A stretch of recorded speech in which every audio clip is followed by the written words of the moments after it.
saya Alice Malfoy dari Rumah Chiltern. Seperti yang Anda lihat, saya harus mengencingkan dasi ini sehingga kita bisa melihat ini adalah rumah Ming, orang-orang aneh yang tidak bisa menyesuaikan diri. Itulah yang mendefinisikan saat saya berada di SMP. Sebagian besar kehidupan remaja saya di sekolah dihabiskan untuk memikirkan betapa kesepiannya manusia di akhir cerita mereka. Kehidupan sosial saya dihabiskan di depan layar. Saya mengubur diri pada film yang populer dan terobsesi untuk mengembangkan musik. Saya menandai siapapun yang mengatakan bahwa tidak ada laki-laki seperti sebuah pulau. Bukan hanya karena saya seorang wanita, tetapi karena tidak ada yang menyukai saya. Itu adalah fakta yang jelas. Saya tidak dapat menegosiasikan hubungan saya dan saya harus menerima konsekuensinya. Pada suatu hari, saya ingat membolak-balikkan buku catatan. Tidak ada yang bernyanyi dan komentar dari guru sastra.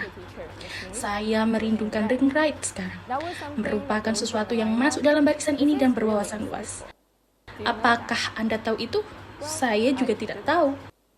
Dia berbicara tentang esai yang saya tulis untuk pekerjaan rumah, di mana saya mengkritik kejahatan dan ketidakadilan masyarakat di dunia. Saya mengharapkan nilai C atau D ketika saya menyerahkannya. Saya ingat membaca esai saya berulang-ulang dan akhirnya sampai pada kesimpulan bahwa, ya, ini semacam wawasan. Saya berwawasan dengan membawa kata wawasan dalam pikiran. Saya mulai menulis lebih banyak komentar naif tentang peristiwa terkini dan membingungkan untuk cerita. Dan pada dasarnya, apapun yang membuat rata-rata guru menjadi gila, tetapi melihat ke belakang, saya menyadari bahwa Miss-nya bukanlah guru biasa. Dia adalah satu-satunya audiens saya dan orang yang selalu memahami saya. Dia adalah orang yang terus mengatakan kepada saya bahwa saya berwawasan luas dan istimewa. Saya percaya padanya. Saya mulai melakukan pekerjaan saya di sekolah dan mulai merasa cocok dengan tulisan Lois. Dan sekarang 4 tahun kemudian, saya masih menjadi seorang penulis. Bagi saya, orang yang menarik tentang menulis adalah bahwa setiap orang bisa menjadi penulis. Itulah sebabnya menulis dapat menjembatani dan menghubungkan orang-orang dan menerjemahkan pikiran kita dan diri kita sendiri. Seperti sebagaimana kerinduan saya telah menerjemahkan orang yang dulu menjadi diri saya yang sekarang. Saya kembali ke cerita. Setelah saya masuk ke sekolah menengah internasional atau seperti yang ditunjukkan oleh kepala sekolah kami yang terhormat di sekolah Cina, saya harus berbicara dan menulis dalam 2 bahasa, Cina dan Inggris. Secara alami, terjemahan menjadi bagian besar dari hidup saya dan menjadi masalah besar. Misalnya, saya hanya mengalami kesulitan menerjemahkan pikiran ke dalam bahasa dengan kata lain. Saya lupa kata-kata saya. Hal ini sering saya alami selama latihan.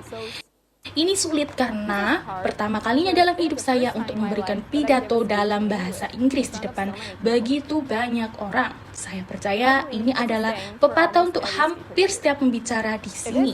Itu sulit, tetapi kami tetap melakukannya. Karena kami ingin berbagi pemikiran kami dengan Anda. Karena kami ingin menerjemahkan cerita kami ke dalam wawasan. Jadi, setelah sekian lama saya mendapat jawaban atas pertanyaan remaja saya, manusia kita kesepian di akhir cerita mereka. Dan mungkin Frank seperti itu. Frank adalah penulis favorit saya sepanjang masa. Meskipun saya tidak pernah bisa terhubung dengan saat-saat terakhirnya dengan baik. Anne meninggal di kamp konsentrasi Belsen, Belgia di Polandia pada tahun 1964.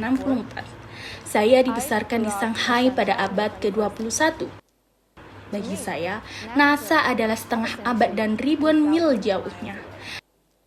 Dengan membendung buku harian itu, saya dapat terhubung dengannya sehingga cintanya, kehilangannya, harapannya, dan kematiannya.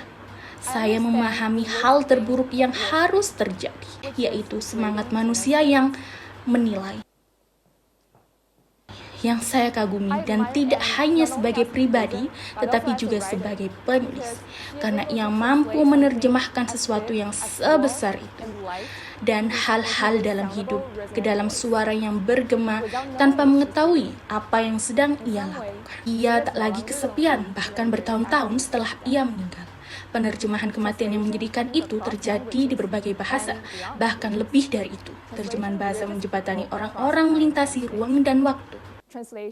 Terjemahan menjembatani orang yang dulu menjadi orang yang mereka inginkan. Dan ya, saya pikir John Donne benar, tidak ada pria yang menjadi pulau. Tidak ada wanita yang menjadi pulau juga. Jadi, inilah versi modern dari No Man is an Island oleh John Donne. Tidak ada pria menjadi pulau itu sendiri. Semua manusia adalah bagian dari benua utama.